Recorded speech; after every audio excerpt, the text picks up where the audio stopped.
Welcome in, Pat. Now, did you just say something? Can I get you to Yes, I keep coming back because I've been very successful with this program and I want to continue to be successful. So thank you. Oh, you are absolutely welcome. And I got to admit, staying connected and keeping your eyes on the prize and not like, okay, my 12 weeks is done and I can go on with my life and never think about this stuff again. The people that are still doing well are the ones that are still, dropping in for some of these group calls. So those of you who are brand new, just know that once you graduate, you can still join these calls. And I encourage you to do that. Because the more we kind of get away from it, the easier it is to get back to old ways. But if we stay connected and we keep listening to podcasts, listening to your favorite health gurus, so to speak, listening to all your favorites, coming here and joining, this group once a week or once a month, whatever you're joining, I'm so happy to have you guys here. So if you're brand new, that's great. If you're in the middle of your program, that's great. And if you've already graduated a year ago or so, and you're here, that's super great as well. So I am so happy that you guys are all here. Let's see here. All right.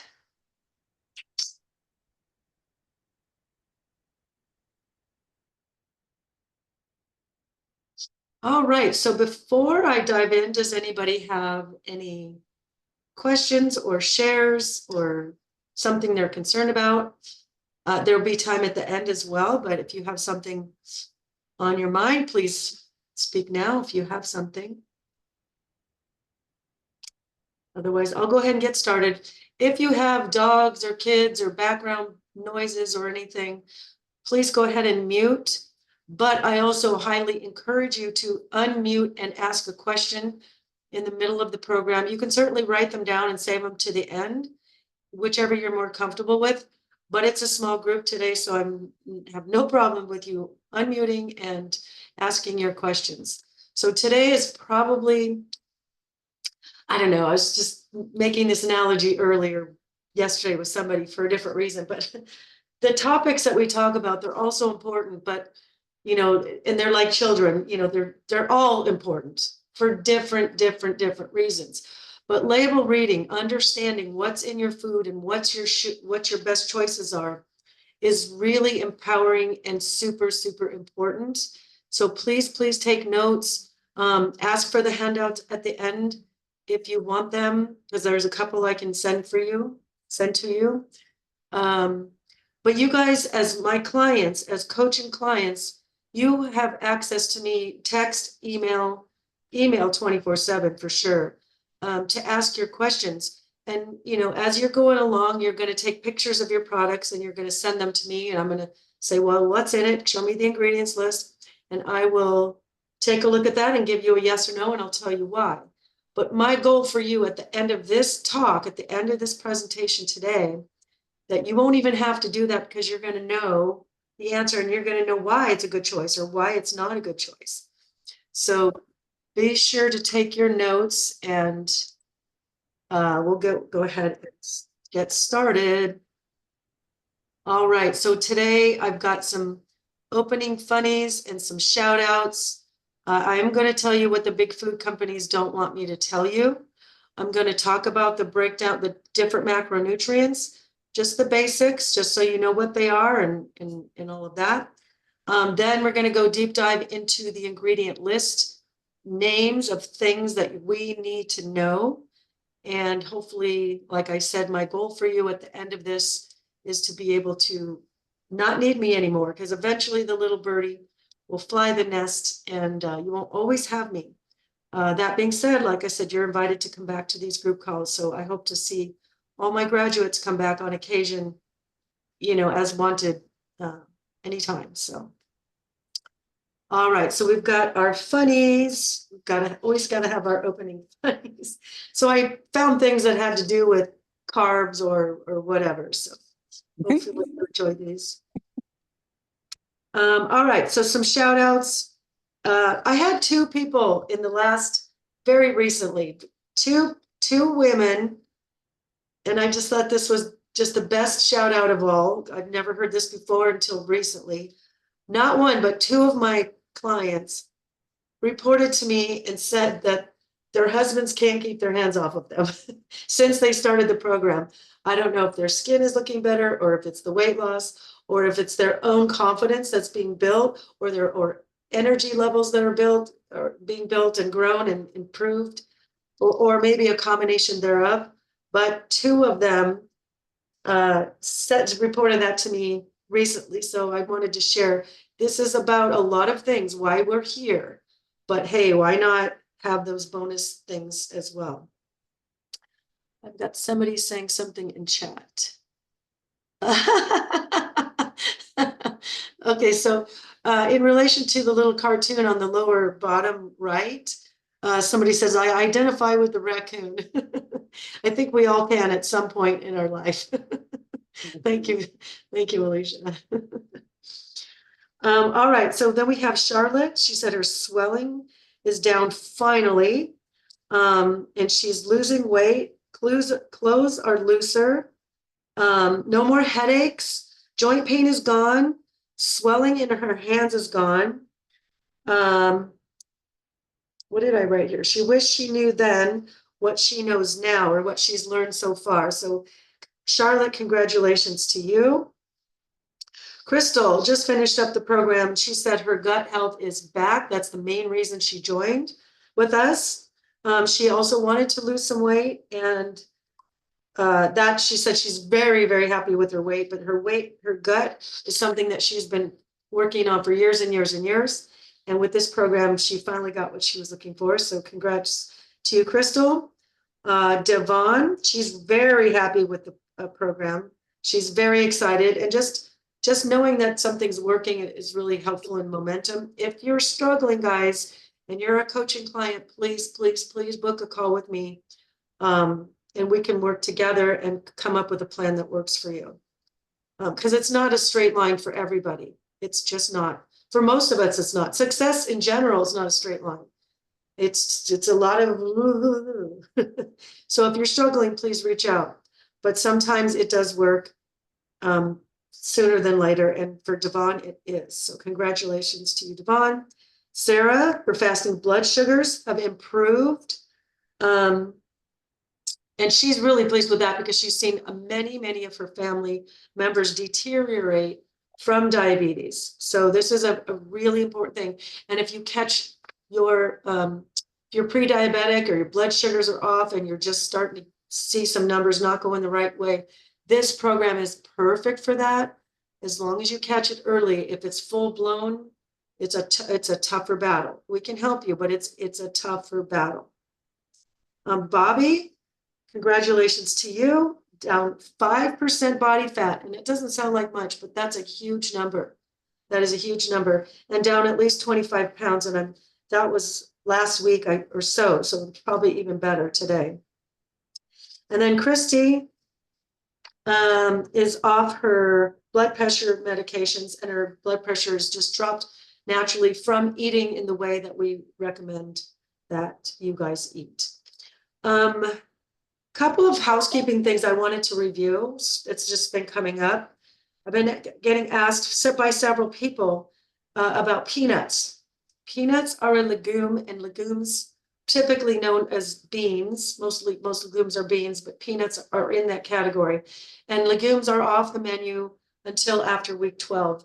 And yes, that does include peanut butter. After day 30, you can go to nut butter like almond butter or cashew butter, but no nuts or seeds until after day 30, and no peanuts till after week 12. Also for the supplements, follow the dosages, what says in the books. The bottles will tell you something different, but follow the dosages in your manual. Except the fiber. The fiber has been reduced. We got a different formula. So on regular days, it's 2 fibers in the morning and 2 in the evening. And then on cleanse days, lemonade days, it's 4 and 4. But otherwise, follow what the book says. Your physical book will tell you the dosages. Also, I want to say some welcomes. We got a lot of new people. So welcome Rosella, Jenny, Chris, Lisa, Regina, John, Marcy, Carolyn, Ellen, Timothy, Laura, Connie, Brianna, Dyson, Charlotte, Amy, Jody, and Rhonda. So welcome to everybody. Let's dive right in.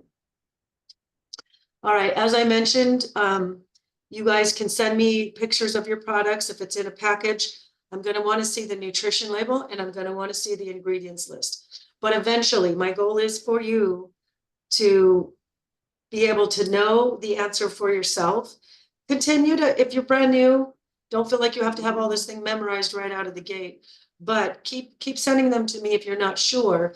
But test yourself first and see if you're not right. After this presentation, I'm just going to suspect you're probably going to be able to figure it out.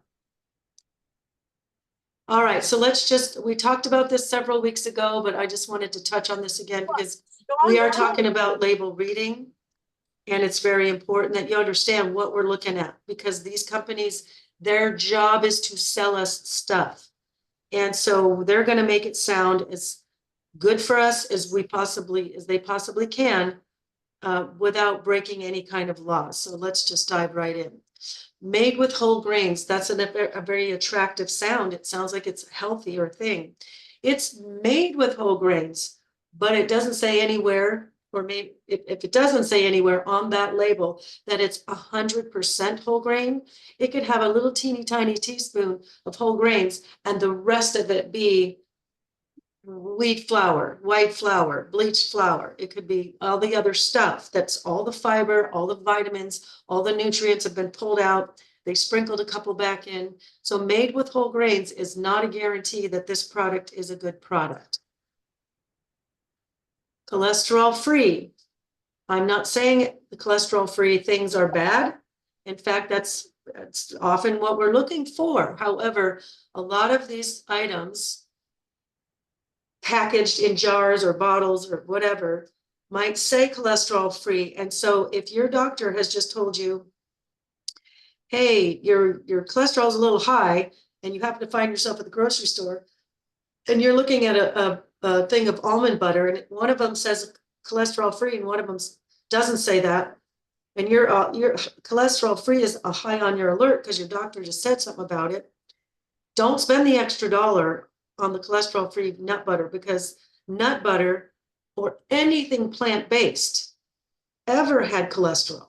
So if it's costing you $1 more for that product that's cholesterol-free, but it's a plant-based product, you're spending an extra $1 unnecessarily.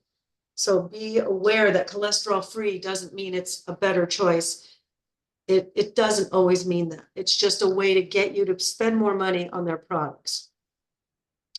All natural, for me personally, when I see that, I assume that there's going to be sugar in it because sugar is natural. There are no specific guidelines for the companies to be able to put that on their labels. So as long as it once upon a time came naturally, but then they processed it and changed it and they deconstructed it and they added this and they took this out and they added that in, it could still be called all natural. So be careful, all natural, there's no super guidelines for that. Plant-based. Again, we talked about that a few weeks ago. Plant-based is not a bad thing. Your vegetables are your powerhouse of anti-aging, your antioxidants, your vitamins, your minerals, all your vegetables, all the different colors of vegetables, your plants are very healthy, generally speaking. But if it's a plant-based product, like a salad dressing or something that is not an actual plant. Plant-based could mean it's coming from a soybean oil or a vegetable oil, which I'll get into in a little bit today. But plant-based doesn't always mean that it's a better choice. I'm not saying it's bad. I'm just saying you need to do some more investigation. You need to see what the ingredients are, which we will go into heavy today, but it's not a guarantee. Gluten-free, the rules still apply like the same as cholesterol-free. Just because something's stamped with gluten-free doesn't automatically mean it's a healthier choice. Right now, we've asked you guys, if you're in your first 12 weeks, to be gluten-free. But if something's stamped with gluten-free and it's like a bread or a tortilla or something like that, often what they do use in place of wheat flour is a rice flour, and that's often high glycemic. And so we're going to talk about that as well today. It does not always mean it's better. It just means that it's gluten-free. So if you can't tolerate gluten, then you need to know that. But it doesn't always, some of these items never had gluten in the first place, just like the nut butter, the peanut butter, the almond butter, never had it. Doesn't mean it's better. It just means it's gluten-free. Sugar-free versus no sugar added. There's not a hard and fast rule on that, but sugar-free usually means there's added chemicals like aspartame, like Equal, or sucralose, like Splenda. No sugar added, but you know the item's sweet. You're going to look at your ingredients and likely you will see things like monk fruit or stevia or sugar alcohols like erythritol or xylitol. But just be warned, it's still extremely important to look at your ingredients list. And then just also so you know, the 5%, 20% rule. If something is 5% or less, and we're going to look at a label in just a second, but if something's 5% or less, it means it's a poor source of that thing. So if it's 5% or less of vitamin D, it's a poor source of vitamin D. If it's 20% or more, it's a good source of whatever it is.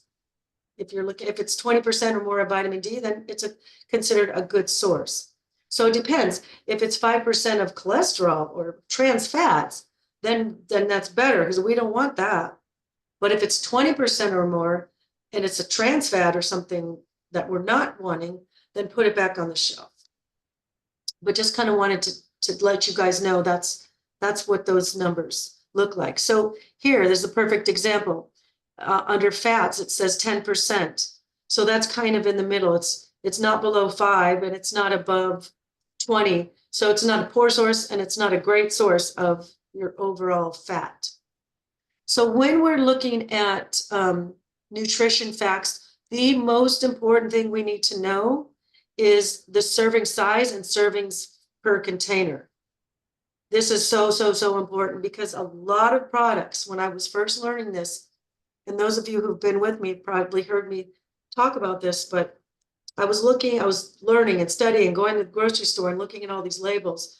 And there's this muffin, prepackaged muffin, and I'm looking at it, and the calories were not as high as I thought, and the fat wasn't as high as I thought, and the sugar and the carbs, none of it was as high as I thought. And I thought, gosh, I thought these things weren't very good for me. I thought these things were worse than they are. But then I realized that a serving size was half a muffin.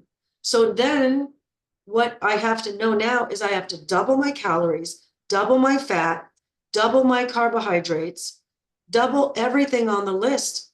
And it's already high in carbs, then I have to double my carbs, or already high in calories. Now I got to double my calories or fats, all of that. So it's so important. And it's easy to miss that one because we're just looking for the fats and we're looking for the calories. We've been so conditioned to look, how many calories is it? The calories, the fats, the carbohydrates, all of these things we're looking at are not determining factors of whether we're going to buy this food or not. They are clues. Gee, this thing has 8 grams of fat. Huh. I don't know if this is good or bad. I cannot decide that until I go to the ingredients list and see where's that fat coming from. And yes, I will tell you what those things are today. I'm going to give you that list. So just so you know, you want to see your nutrients, your macronutrients. Your macronutrients are your carbs, your fats, and your proteins. So those are the things you're looking for. You're never going to see a percentage on protein because everybody is different. Everybody has different needs. The rest of these numbers, 10%, 5%, 0, 7, 13, 14, all of these things are based on a 2,000 calorie diet. You guys are on a less. We're looking at 12, 13, 1,400 calories for most of you listening. And so it's going to be a higher percentage if you're only supposed to be taking in 12 or 1,300 calories. All right, so let me Let's see here. Proteins, fats, carbs, and veggies.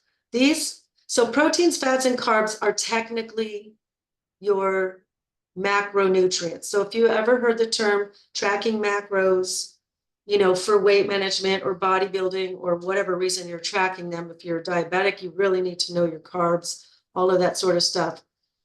But so that's what macronutrients are. I've given a fourth category and veggies, because on my world, veggies, most of them, not the starchy ones like yams or winter squash or corn or potatoes, but most of them, like what you see in this picture, for the most part, those are where we want to get our carbs from. Your protein, your best sources are eggs, of course, your best. Your fish, your fatty fish like salmon, chicken, turkey. Eventually we'll bring back red meat, grass-fed red meat, or your protein shakes. Eventually dairy will be a good source of protein if you choose to bring dairy back. And then fats, there's all kinds of your oils, your avocados, your coconut milk. Dairy can be a fat as well. It is a saturated fat, but we'll get into that in just a few minutes as well. But I wanted to go over something with you guys today. I went over this earlier this week, but I think it's too important to skip. And because I'm going to go into the ingredients, you guys, I really want you to know why you're looking at what you're looking at and why those things are really important.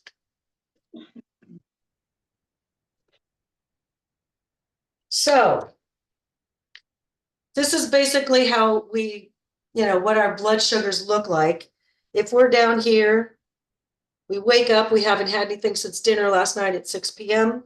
We might be hungry, we might get hangry, we haven't eaten for 6 or 8 hours, whatever the case is, we're down here in that, blood sugars have dropped. You don't need to know what your blood sugars are, but say they're down here, they're just low. All you know is they're low, and you're hungry, and you're grumpy, and you're tired, and I cry real easy over here. Don't get in my way when I'm hungry. Not safe. You're not safe. But we eat typical American diet. We eat something and it spikes our blood sugars really fast. Oops. Takes us right into that fat storage zone. Obviously, we don't want to be there. But when our blood sugars spike quickly, obviously that means our insulin levels spike. Insulin is your fat storage hormone. But when they go up fast, they also drop fast. Guess what? Now we're back here. We feel hungry again. Whether we need nourishment or not, we're gonna feel hungry. Boom. And we do this and this and this and this. Sorry, my pen isn't working, but I think you guys get the idea. Let's see if I get a different pen. So what my goal for you today is to teach you how to get your body to go from here, eating foods that spike your blood sugar slowly so that we land in that fat burning zone. And then we get hungry, dips a little bit, we eat something, it goes up, and we get hungry and we stay in that fat burning zone. So this fat burning zone, this is why we need to know our macronutrients. This is why we need to know what ingredients are carbohydrates, because carbohydrates are the only ones that will spike our blood sugars. Proteins won't do it and fats won't do it. So let's get into that right now. Would you guys like to know how to stay in the fat burning zone? Nobody has their camera on, so I can't even see a nod. Okay. I'm hoping you're all shaking your head yes.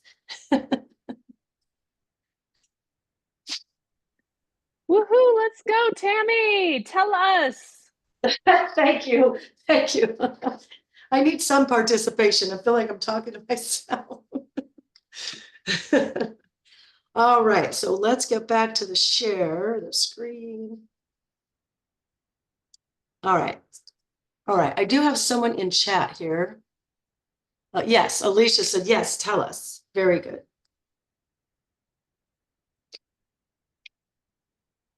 All right, so oops. Okay, so when we are looking at food items, whatever. And again, if you guys want the full list, shoot me an email, not a text, but an email, and I'll give you the buzzword list. I'll go over this in the end as well. But when we're looking at the ingredients list, and you see an instant, like in an oatmeal. I know you guys been asked not to eat oatmeal, but if you're buying an oatmeal, eventually you might want to bring it back after week 12. If it's instant, put it back, because the instant, because it's processed, is going to spike your blood sugars. Old fashioned won't do that so much. It's going to be a medium glycemic. So if you pair it with some cinnamon or a fat, if old fashioned oats has good fiber. So that's why on this other side, the rice or the original oatmeal, that's your better bet. If you see words like enriched flour, enriched sounds like it's healthy. Well, yeah, they had to, because they pulled out all of the nutrients and then they sprinkled a couple in there on their way back out. So it does not mean it's healthier. White flour, bleached flour, and wheat flour are all basically the same thing. Only the bleached flour has been bleached. It's still wheat flour. So if you have any kind of sensitivity to wheat, but all of those flours will spike your blood sugar and send you into fat storage. That's why I wanted you to see that demo. Those things are fat storage flours. Ooh, no, go back. All right.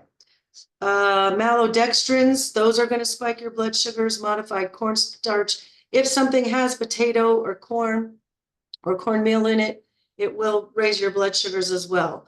On that high glycemic list, cornmeal is kind of the lesser of some of the evils, but I put it on that side just so you know it will raise your blood sugars. So if you're eating it on an empty stomach, it will spike your blood sugars. So when we're looking at things like breads, eventually you might want to bring some breads back. Stone ground is a good word you want to see on your labels. 100% whole grain, not made with whole grains, but 100% whole grain. That way, all of the flours in there have not been ruined, broken down, and taken out all the good stuff. Buckwheat, whole rye, and sourdough. Sourdough is very good for the gut as well. It's lower glycemic as far as breads go. You want to see the word sprouted or flourless. Now, after 12 weeks, cassava flour, almond flour, coconut flour, they all come back. So last week I talked about the 90-second bread. You can make that with flax seeds, but eventually you can lower the calorie count on there by adding a little almond flour, or coconut flour. Arrowroot flour, same thing. Vinegar, that will help lower the glycemic index of anything. Yams, that's a carbohydrate, but if there's yams in the product or sweet potato in the product, it's a carbohydrate. So if you see something has carbs and all you see are, sweet potato or yams, like, okay, that's not a terrible one. That's a better choice than, say, a regular potato. So if you're looking at like a frozen dinner and you're looking at the carbs, that's why I put that on there. And anything added with added fibers. So if you want to, when you're having your food, if you can consume your carbohydrates last, this is a real important piece.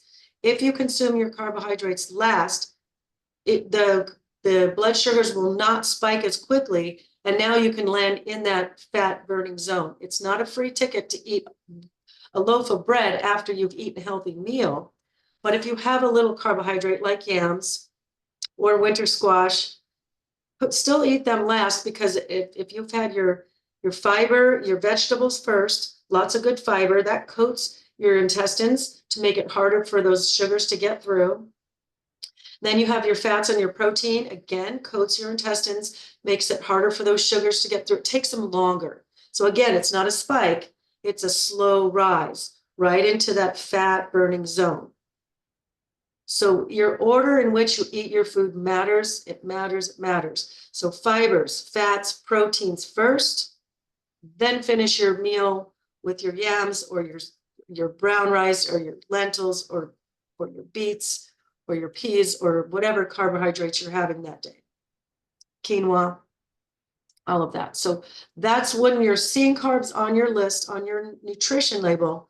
Now you kind of have an idea if it's a good choice or a bad choice based on these buzzwords here. All right, so sugar is a carbohydrate. By the way, fruits are also under the carbohydrate list. So fruit is on there, but it's the whole fruit that's in that product.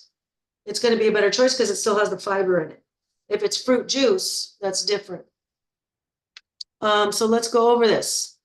The things we want to avoid, and this is the most common, is high fructose corn syrup. It's the most highly processed, and guess what? Not even going to surprise you, but it's the most highly addictive, over and above regular table sugar. High fructose corn syrup, and that's what you're going to find in sodas, salad dressings. It's in canned goods, it's in your soups. Somebody asked me today, can I have canned soup? Well, yeah, you can, but watch out. A lot of them are infested with high fructose corn syrup. Evaporated cane juice sounds really fancy. Brown rice syrup sounds really healthy. These things are very high glycemic. Avoid, avoid, avoid. Beet sugar, it's still a sugar. Corn syrup solids, that's what you're going to find in those coffee creamers, those powdered coffee creamers like Cremora or Coffee Mate. That's why they taste so good, because and it says sugar-free. I don't know how they can get away with that, but there's corn syrup solids in there. It's terrible.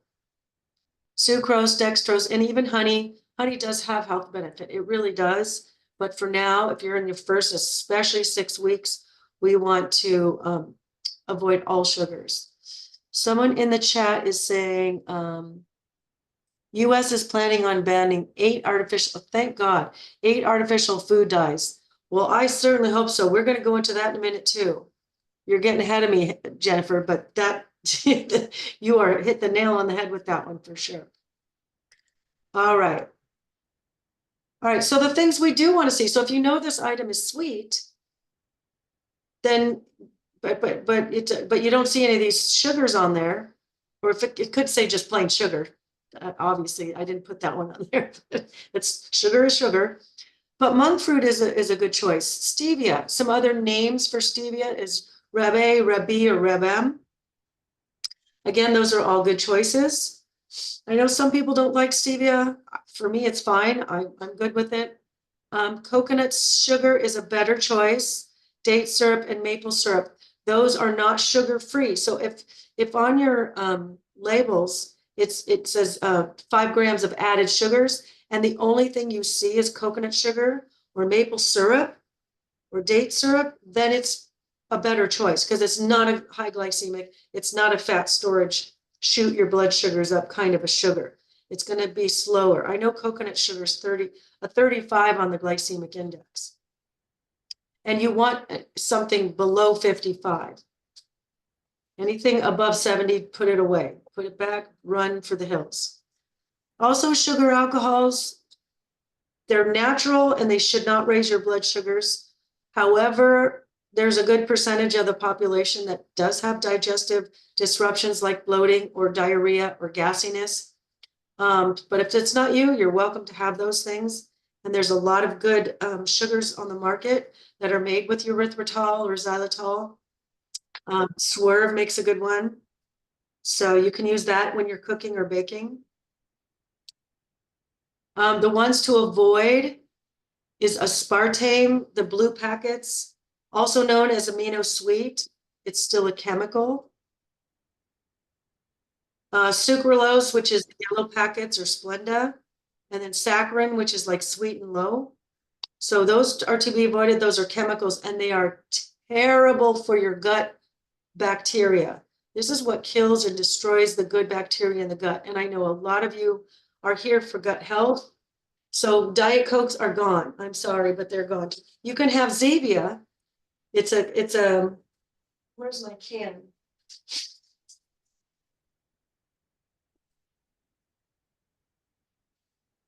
I just had this yesterday. But Zevia, this one was great. There's no dyes in this. So of course, when I pour it in a glass with ice, it comes out clear, even though it's great. But it's sweetened with stevia, and it's really sweet. So they have like root beer and cola and vanilla and cream soda. root beer, all my favorites, orange. So have at it. You can have these. So Tammy, that's, can we have those even if we're within the 12 weeks? yes, Oh, wow. I know. It's Woo! very exciting. I'm going to the store. Yeah, Where am I? I'm going to Disneyland and I'm going to store to get some Zevia. have those now. That's awesome. What did you say? We can have those now. That's awesome. Yep, yep. I try to keep it to one a day because I don't want to get too addicted to the sweet stuff, but they're real. I think they're really good. Not everybody loves them, but you know what? Most people, it's better than nothing when you just really want a sweet soda. And now spring is here and it's going to be warm pretty soon. If you're hanging out by the pool and you just want something other than water, obviously you need to get your clear water in, but all right, so let's jump into the fats. Where am I with time?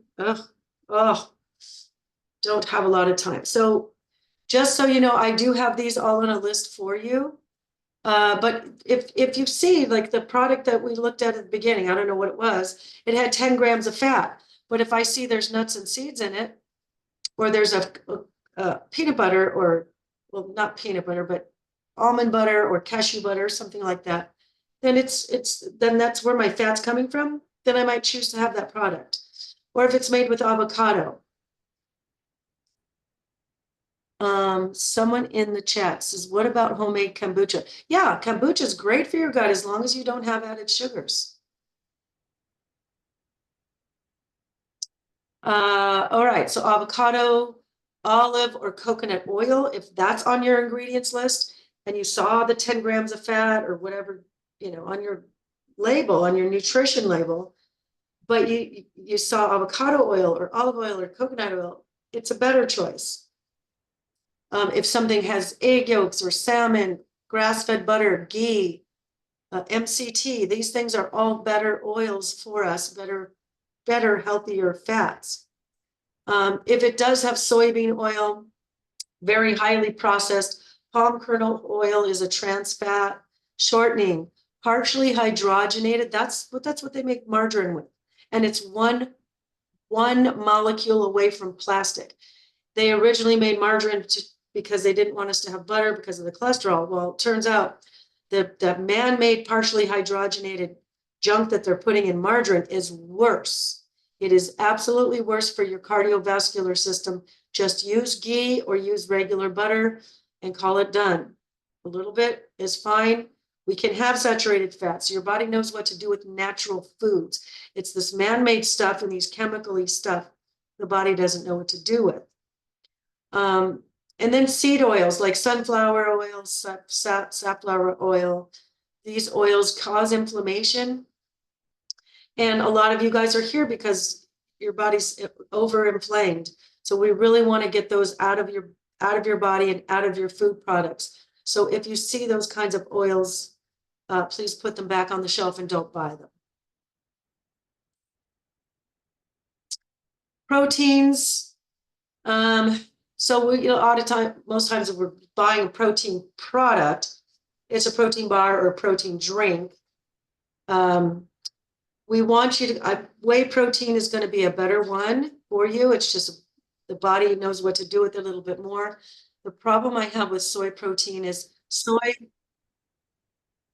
is a hormone disruptor, and we already have enough issues with that.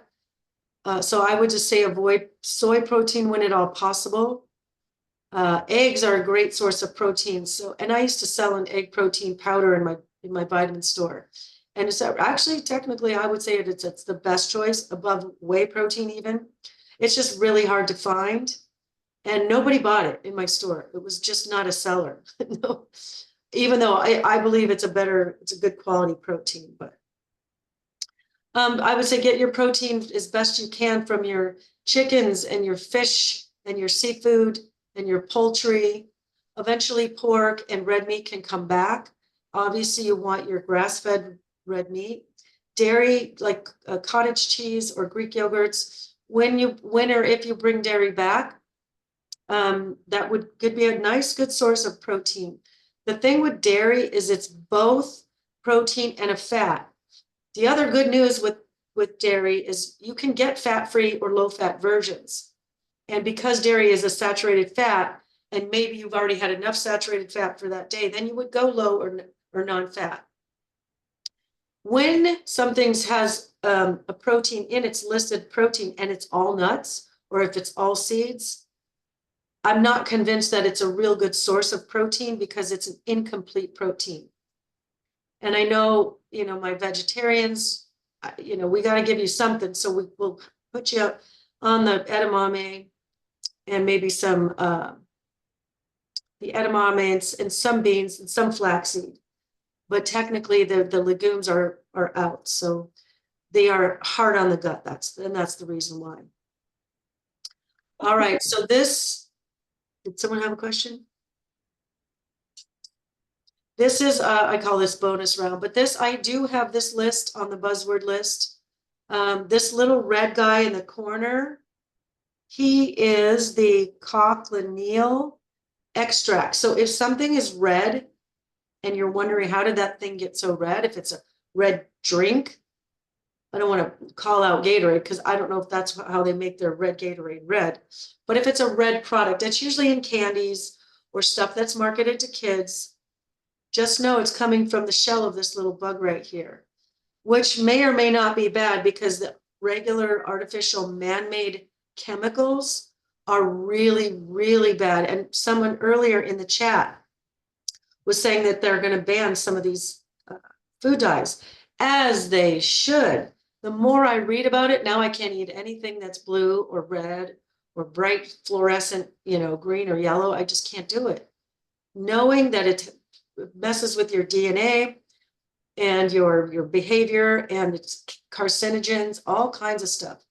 Really, really, what did I write here? It's toxic to the bone marrow cells. They're primarily made from petroleum, behavior issues, cancer, and depression. And there was a study they did on kids, and they gave them all the kids all blue or all yellow or all red or whatever. And each color had a different behavior change to them. I don't remember which was which, but it was really fascinating. Like, I don't remember which was which, but one of them made them all just sad or depressed. One of them had them going up and down, and other one had them very angry and just losing their mind over not big deal things. So watch what we feed our kids. And that's the saddest thing, is because all these colored things are typically marketed to kids. And that's because kids like these colors and they look so fun, but they're not. So glyphosate, I just wanted to put that on here. It is a weed killer. And you're not going to necessarily see that in your ingredients list. But a lot of people, say, oh, I can't eat gluten because it upsets my stomach, or I have a reaction to it. Chances are, unless you are celiac or have an allergy to wheat, chances are you're reacting to the glyphosate, which is in the killer on the pesticides that they're putting on all the wheat. So if you can find something that has lower parts per million of the glyphosate, the better. If it's any way labeled like that, you know that they're aware, that we're becoming aware, and that we're getting educated. There's other words like methylcellulose. It's in personal care products and a lot of your fake meats, your fake burgers and your fake chickens, stuff like that. So just be aware of that. It's just a chemical. We want to eat clean. We want to eat clean. We want to eat clean. And because we want a healthier lifestyle. Oh, sodium nitrates. I missed that one. That's what you're going to find in your deli meats. This is why we don't want your deli meats. Unless you see the butcher having a whole turkey and he's carving off slices of turkey, that's great. But if it's round or if it's square, it's probably got the sodium nitrate. So you want to get sodium nitrate free. If you can get that, then it would be a good choice. And that would be an easy protein source as well. All right. Anyways. All right. So just to recap here, what we learned today, we want to know how many servings per container. We know that calories, fats, carbohydrates, cholesterols, these are all clues, but they are not the determining factor. The determining factor is, where do the calories coming from? Where's the fat coming from? Where's the cholesterol, the carbohydrates? What is making this thing full of carbohydrates? And I don't know if I mentioned it, but let's just review this again. When you're looking at carbohydrates and you're trying to figure out how many net carbs. So on this particular product, it shows me 37 grams. That's total carbs. But when you're trying to figure out net carbs, the thing right below should always be fiber. The good news is you're minusing out the fiber. So in this case, 37 minus 4 is 33. So now you know you have 33 net carbs. Now, this product says 10 grams of added sugars. On occasion, you'll see sugar alcohols. Say it said sugar alcohols 10 grams. For example, it doesn't say that here, but let's use that as an example. So if it said 10 grams of sugar alcohols, now I was at 33 because I took out the fiber. I'm also going to take out the sugar alcohols. So if I was at 33, now I'm going to be at 23. That actually might be a product I'd consume. For me, if anything's over 20 or 25, I put it back on the shelf. And I'm talking net carbs, but I would put it back on the shelf. So to review carbohydrates, you got your full carbs, you minus out your fiber, and then you minus out your sugar alcohols, not your added sugars. You're going to count those because your body will absolutely react to those. So you need to know about those. And right now we're avoiding all added sugars as much as humanly possible. If it's sweetened with fruit, it's not going to have an added sugar because nobody added sugar to the fruit. The fruit's just naturally sweet. All right, so does anybody have any questions? Now, this is my email address that you're going to send your request. I can send you the buzzword list and I can send you the sugar list. Just you shoot me an email and then I can respond with the attachment. Anybody have any other questions? Feel free to unmute. And it doesn't have to be about label reading.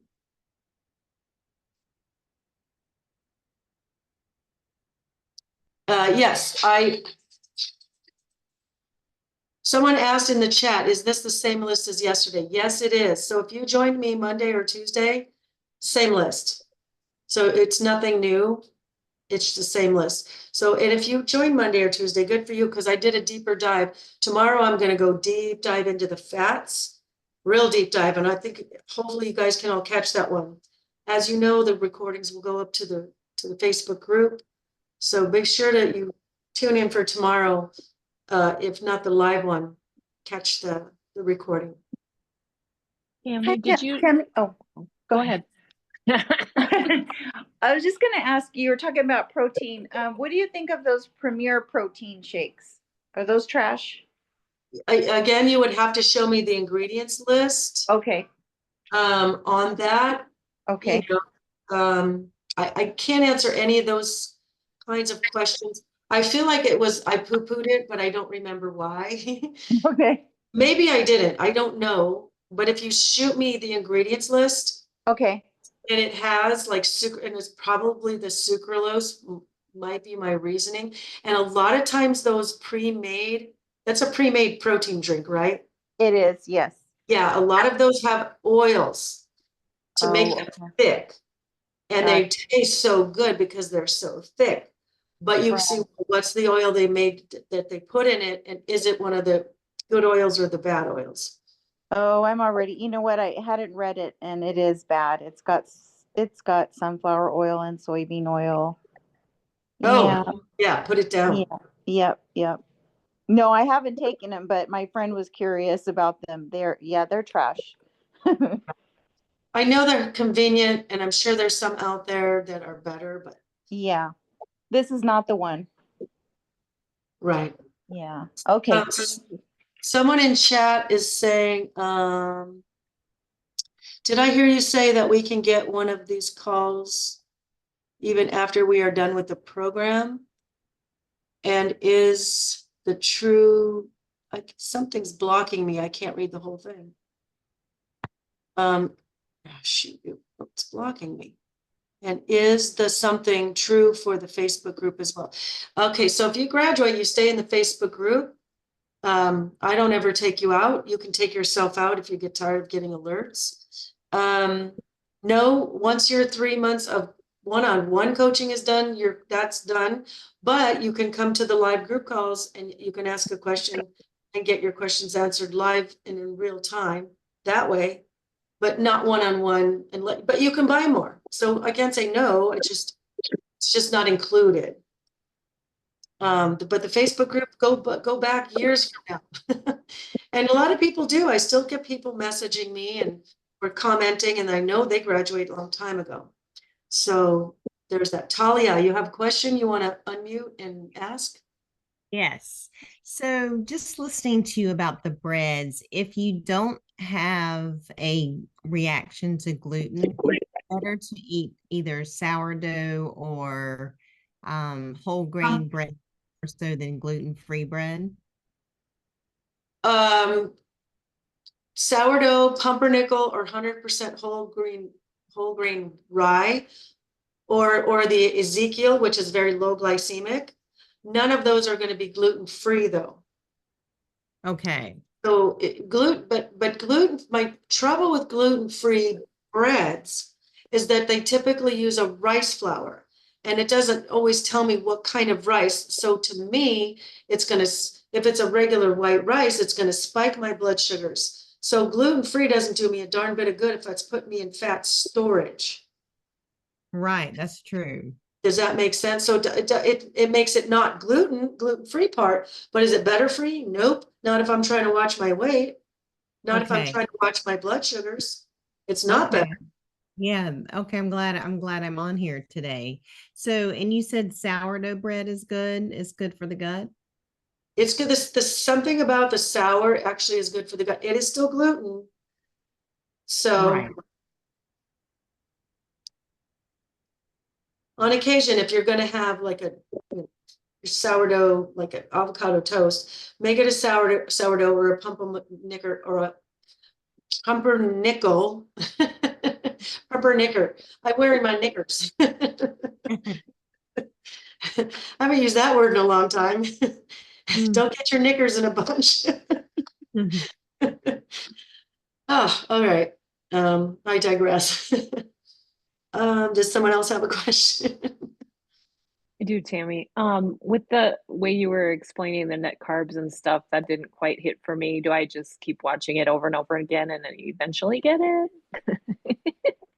So I'll say it again. So you have your total amount of carbohydrates, because that's the total, right? Mhm. But as far as what your body's going to absorb, your body does not absorb fiber. Fiber is what pushes all the food through, and it comes out the other end. Your body doesn't absorb it. So we don't count it.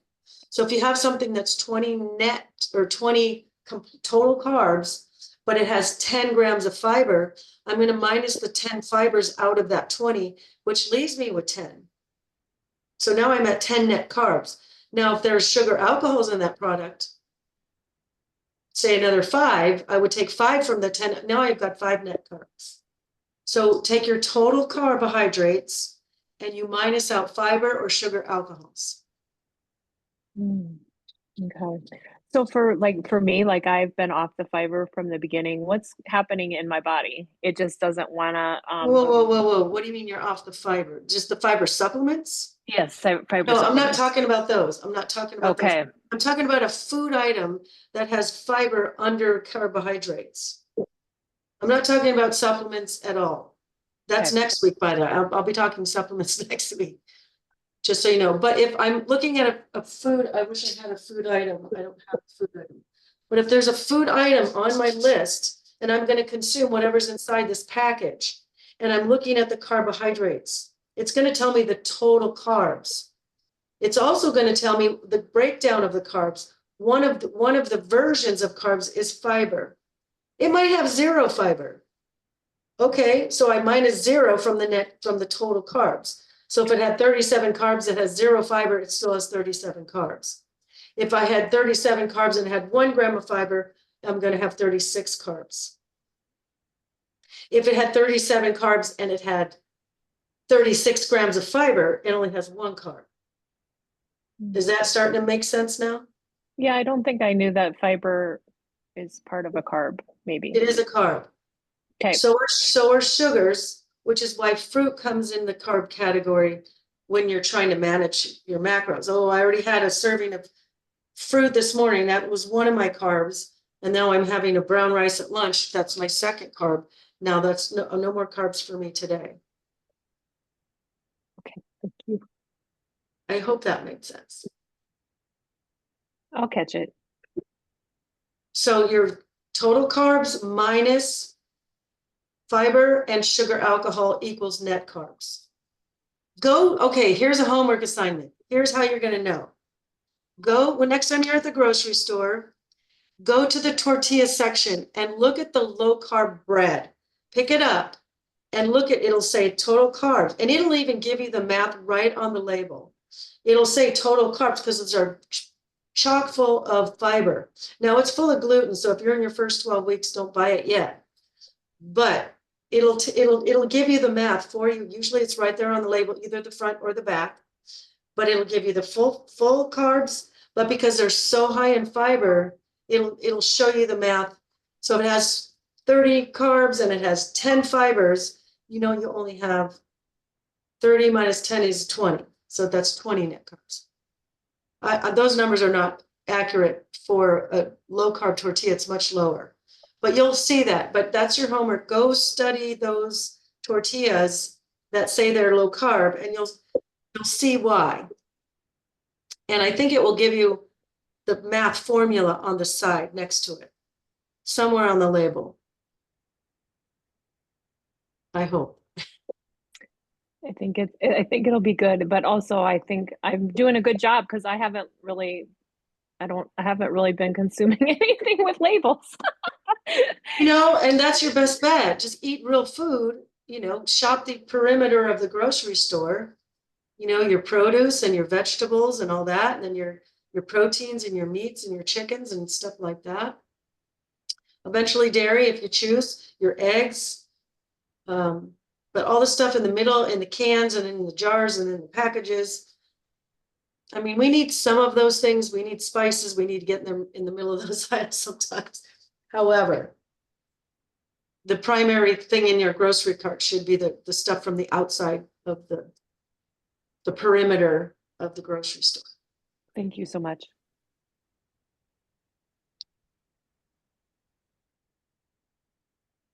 Anybody else? And do you share the 90-second bread recipe with us? If you send me an email and ask for it, I certainly will. Okay. And that's to be eaten after the cleanse or during? So there's and on the recipe I give you different versions of it. So flaxseed comes back after 30 days. So you will have to wait at least 30 days to do that version. However, at the end of 12 weeks, we can start making things with almond flour and coconut flour, cassava flour, those lower glycemic flours. Now you can start bringing those in, and those are going to be actually fewer calories. Flaxseed brings a lot of health benefit. It's got some omega-3s in there. So you may want those extra calories. So the 90-second bread, the flaxseed version won't come back until after day 30. But moving forward, it's a wonderful, I call it a coffee cake. You have it with your ticino. And Debbie was even dipping the 90-second bread in the ticino, and we're just enjoying a little coffee in the afternoon, the ticino is just mushrooms and herbs, so it's no coffee, but it's so similar and yummy, and it's a nice afternoon treat. So that's something to look forward to. So go ahead and email me with whichever, if you want the buzzword list, you want the sugar list, and you want the 90-second bread recipe, I'll send them all back to you. Okay, great. Okay, thank you. You are welcome. Thank you for your participation.